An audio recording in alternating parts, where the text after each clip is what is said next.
بسم الله الرحمن الرحیم. اون چیزی که در این اسلاید خواهید دید طرح اقتصاد مقاومتی و چوپانی نکردن دولت مردا هست. چون دولت مردا چوپانی نکردن، ما میریم دنبال چوپانی. که چوپانی کردن اگر بود عیب، نکردی موسی برای شعیب. و ثابت میکنیم که اگر چوپانی نکنیم توی مملکت سالی 500,000 میلیارد تومان آسیب به هم وارد میشه. طرح رو به صورت وقت درآوردیم و خدمتتون ارائه میشه. مستحضر هستید که حضرت امام فرمودن بر همه شما واجب هست که همت کنید تا روش‌های وابستگی این کشور به بیگانه قطع کنید. و حضرت آقا اهدافی دارن که ما در راستای احساس وظیفه در مقابل منویات مقرران و منظم رهبری این کارا رو انجام میدیم.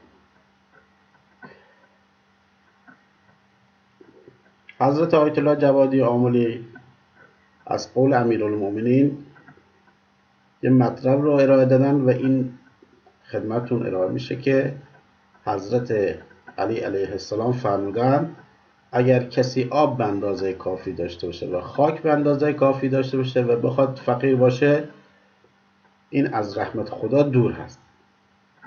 نظر حضرت آیت الله این است که ما هم آب به اندازه کافی داریم، هم خاک به اندازه کافی داریم و اگر گندم وارد میکنیم، جو وارد میکنیم یا امثال این چیزها، مشکل از خودمون هست.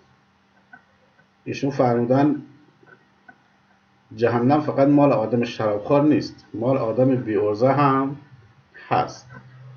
ما توی اسلاید ثابت میکنیم که هم آب به اندازه کافی داریم، هم خاک به اندازه کافی داریم، هم خداوند توفیق بده مدیریتش رو میتونیم تربیت کنیم.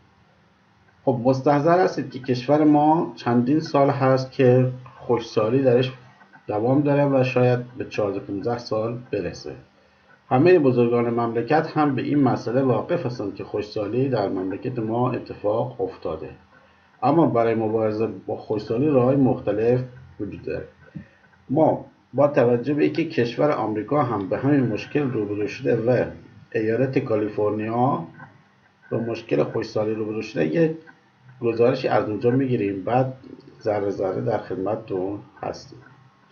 اینجا خشکسالی ایالت کالیفرنیا رو نشون داده طی سالهای مختلف و اینجا گزارش باز به یه صورت دیگه. اینجا گزارش تصویرش رو نگاه بفرمایید. سال 2011 وضعیت آب زیر این پل به این صورت بوده، 2014 به این صورت بوده و اینم 2015 هست. خب باز یه صد رو اینجا نشون داده، 2011 پشت این صد به این صورت بوده، 2014 به این صورت. اینم منطقه خود ما هست که تابستون سال گذشته وضعیتمون به این صورت بود. امسال که تابستون گذشت ما وضعمون به این صورت شد که ماهی‌ها هم می‌بینید تلف شدن و به خاطر که پرندگانی که تو بیابون هستن بتونن بیان آب بخورن، چند چوب ریختیم گنجشکا مثلا بتونن بیان روی اینا بشینن و آب بخورن. خب حالا با توجه به این وضعیتی که اینجا وجود داره و وضعیت خشکسالی که همه بهش واقف هستن و گفتیم آمریکایی‌ها ببینیم چه کاری انجام دادن، یه مسئله رو براتون مطرح می‌کنم که خیلی جالب هست. آمریکا با او خشکسالیش داره طی 3 سال متوالی آب میده به علوفه و یونجه و این حتما یه علت به خصوصی داره که کار میکنه. شما اگر این نموداره رو نگاه کنید، 3 واحد اینجا اومده جلو، 5 واحد هم اینجا، تقریبا 6 واحد، مجموع 8 واحد هست. مقدار آبی که دادن به باغ بادام و پسه 2 واحد هست، یعنی 4 برابر آبی که میدن به باغ پسته و بادام دارن آب میدن به علوفه. اینجا بزرگترین کشور اقتصادی دنیا است.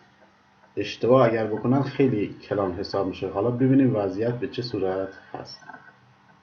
این مزرعه دامپروریشون هست و این بزایی که دارن توی این میچرن. این هم وضعیت ما هست به خاطر خوشسالی که داریم میبینیم.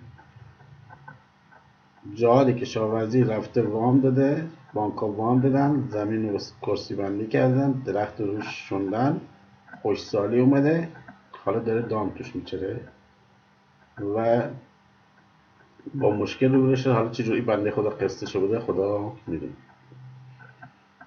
یه جای دیگه به خاطر که علوفه نبوده اومده دامو برده بدتر اینجا دام چرا بکنه. خب این آب آلوده، این گیاه هم آلوده، فردا چه مشکلی برای مصرف کنندگان گوشت این دام‌ها به وجود میاد.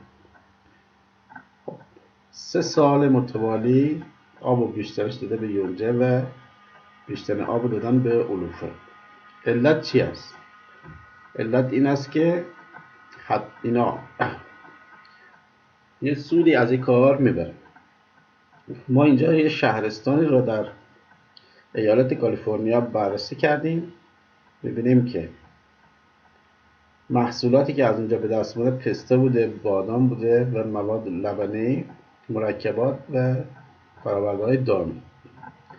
پسته 401 میلیون دلار داشتن، 800 میلیون دلار از مرکبات به دست آوردن و 1490 میلیون دلار از بادام.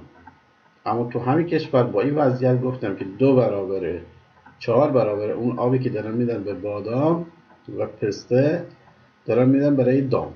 علت مشخص نیست. اینم بیسو. خب وضعیت باغای پستم در آمریکا به این صورت هست، یعنی با این نظم خاص و با این مرتب بودن و به ازای